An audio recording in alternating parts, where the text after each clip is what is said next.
Gritty Gloucester claimed first away victory over Saracens in 13 years. This was not a great match, but it was a great victory for Gloucester. For sheer will to win, they deserved this toughest of away triumphs over Saracens. Conditions were so bad that the result may not prove much either way. Some days you just have to win, and this was one of those days. On an atrocious afternoon of pouring rain, 3 of the 4 first-half tries came from close-range lineout. The pretty stuff was saved for another day. It was Gloucester who opened the scoring with a 9th minute, third time lucky, driving lineout in the Saracens' 22. Freddie Clarke won clean ball, and with half the back line joining in, Fraser Balma rumbled over. But Gloucester conceded a string of penalties to gift Saracens their turn at the catch-and drive. Dom Morris dummied and darted over after an initial surge. Gloucester conceded not only 7 points, Santiago Carreras and the captain, Alex Ludlow, were sent to the sin bin. Soon after, Mark Atkinson handled in a ruck and Elliot Daly screwed the ensuing penalty kick to within 7 meters of Gloucester's line. The Gallagher Premiership second-placed side remained in the 22 until the winger Rodome Segan sliced through from the next attack. Looking sharp against 15 men,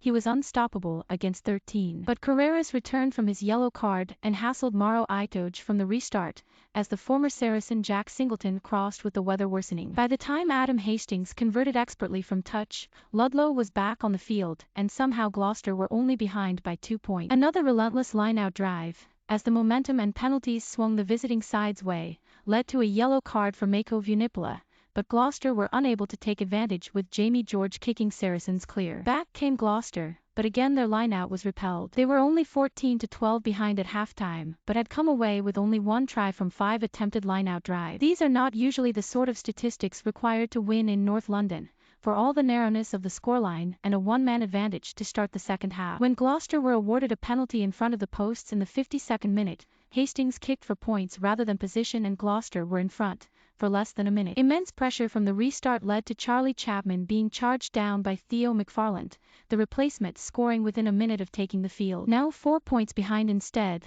Gloucester's next penalty went to the corner. Another penalty. Another lineout followed immediately. Saracens made a mess of the set piece and turned over the Gloucester attack as the rain made running rugby a slippery proposition. The TMO, Claire Hodnett, however, saw a high tackle that the referee missed, and this time Gloucester made no mistake with their driving lineout, the replacement Jack Clement burrowing over. Hastings converted, and back came Gloucester, who won an immediate penalty. Hastings kicked them into a 6-point lead. Alex Lewington, another replacement, scored in the corner, but Alex Lozowski could not better the conditions from the touchline, and Gloucester were able to hold out for an outstanding afternoon's work, 13 years since their previous away win away to Saracens. After losing to Harlequins at home, Gloucester have reignited their ambitions to make the top 4. Their forte, the set-piece lineout, was not at its best against the organization of their opposition and the awful nature of the elements, but in the end it was just about good enough to send them back to Gloucester with a famous victory.